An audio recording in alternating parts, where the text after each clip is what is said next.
The F-4 Phantom II wasn't supposed to be everyone's fighter, but it became the most produced American jet fighter in history.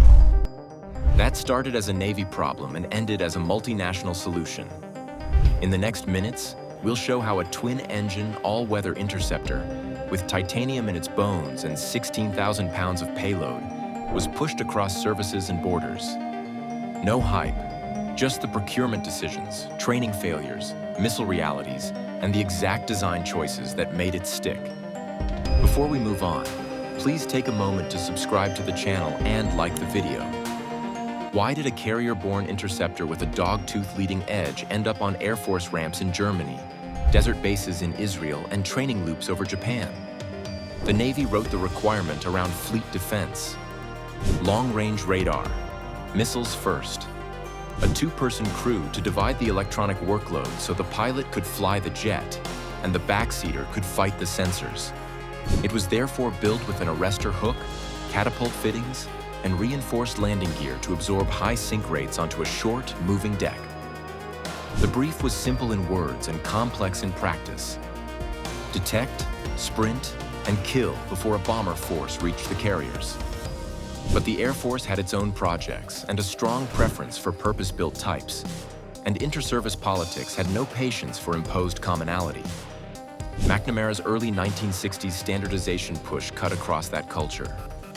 The same TFX-era logic: reduce variation, consolidate training, and use shared logistics, pressed the Navy's interceptor into Air Force trials and, crucially, into program funding that would not stay inside one service.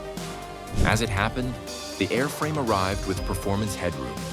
The Navy's F-4H1, later the F-4B, posted Mach 2 plus top speed, rapid climb, and a heavy external stores capacity.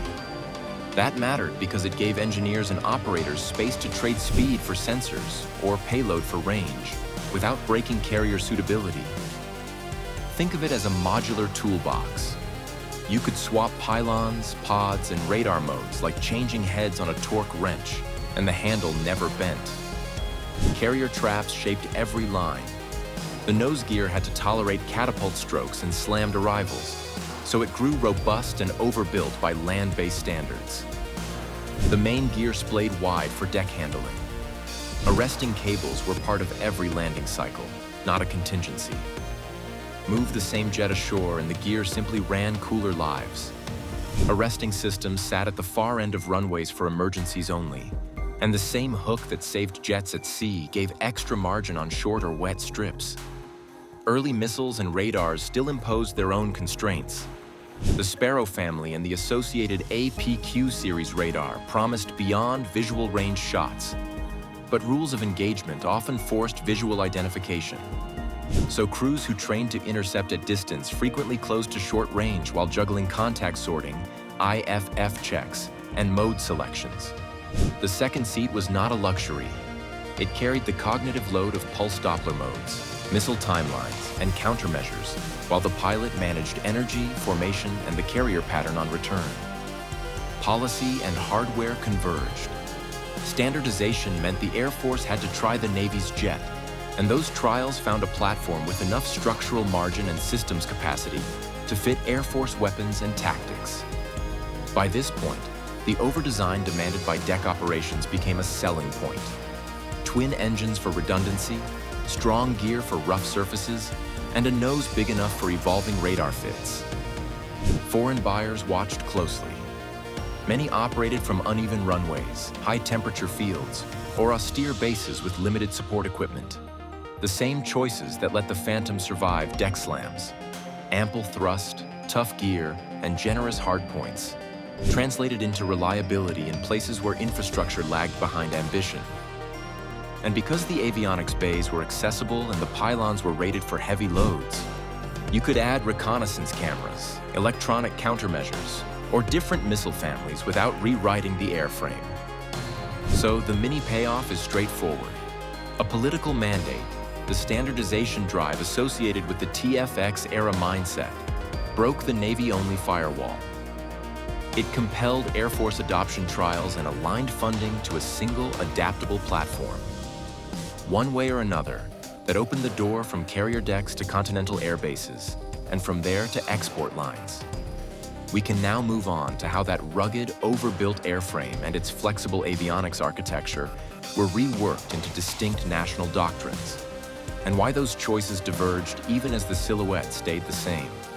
How did one jet fly SEAD over North Vietnam, air defense over the North Sea, and deep strike over Sinai without a redesign from scratch?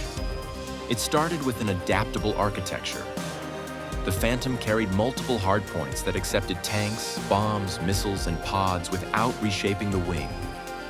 Avionics bays ran like service aisles along the nose and spine, so technicians could insert new radar sets or electronic warfare gear as kits rather than rebuilds. Structural margin from carrier life, higher landing loads, higher arresting forces, left room in the weight budget to add sensors or armor and still meet takeoff limits. Early combat then exposed the weak seams. Rules of engagement forced visual ID that nullified some Sparrow advantages, and missile reliability created gaps that closed fast in a turning fight. The baseline lacked an internal gun, so pilots who arrived at close range brought only missiles that bled energy at high G. That reality tested the theory of one standardized platform doing everything well. It didn't fail. It evolved. Think of the F-4 as a chassis. Nations bolted on modules to match doctrine.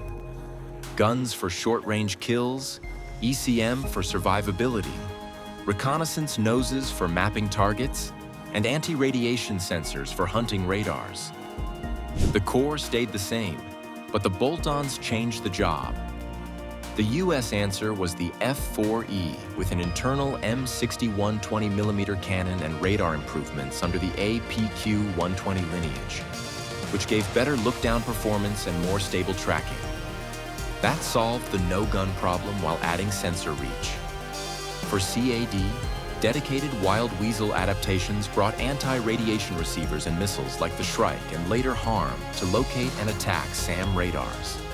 Crews took on some of the most hazardous Vietnam profiles because suppression required flying into the envelope and forcing emitters to switch on. In West Germany, the mission lived on alert ramps. Air defense Phantoms sat quick reaction alert with crews and ground crews drilled to minutes, and the program prioritized radar modernization so interceptions could start from low-altitude scramble and end with guidance to a firing solution over cold water or border corridors. It was the same airframe, but the wiring and workflows focused on identification, long-range queuing, and weapons readiness. Britain went further with power plants. Spey-powered FG-1 and FGR-2 airframes kept the Phantom platform, but changed the engine for thrust and low-altitude performance suited to Royal Navy decks and RAF roles. Intake geometry and systems were reworked around that choice, and the result aligned with national requirements for catapult launches, short carrier decks, and later land-based air defense and strike. Israel used the type across air superiority and interdiction, leaning on local avionics changes to support navigation and weapons employment over dense threat areas. Sorties shifted between shooting down adversary aircraft and striking high-priority ground targets, and the twin engines and structure tolerated heat, dust, and frequent turnarounds. Iran, operating at long distances, pushed range and payload, structured logistics for the type, and later implemented indigenous upgrades to keep the fleet relevant while using the same basic strengths: endurance, payload, and sensor capacity. By this point, the carrier-hardened structure and two engines had become advantages in regions with uneven runways and high temperatures. The gear shrugged off rough surfaces. The engines provided redundancy over water or desert. And the avionics bays gave maintainers places to fit national radios, data links, and countermeasures without carving up the airframe. So the mini payoff sits in the design features. A two-crew cockpit split the sensor and weapon workload. Robust landing gear and an arrestor hook absorbed abusive cycles and gave margin ashore. Large payload on multiple hardpoints let operators carry tanks, pods, and heavy ordnance together. Modular avionics and radar bays supported frequent upgrades. Twin-engine thrust kept performance acceptable even as external stores grew. By this point, the Phantom had become the export default, and the blueprint it left: Common Core, national modules, would inform how the next generation set requirements. The Phantom's edge came from capacity, not purity. A carrier-bred frame with room in its weight, wiring, and cooling let operators bolt doctrine onto metal and keep flying through policy shifts and new threats without a clean sheet fix. So, when you see a multi-role sold to Six Flags with different checklists, you're seeing the template the F-4 normalized. A standardized core, national modules, and training that teaches tactics onto a stable airframe rather than redesigning the airframe around tactics. One way or another, the Navy's interceptor became everyone's fighter because it could take punishment and carry options. The rest was policy, patience, and practice.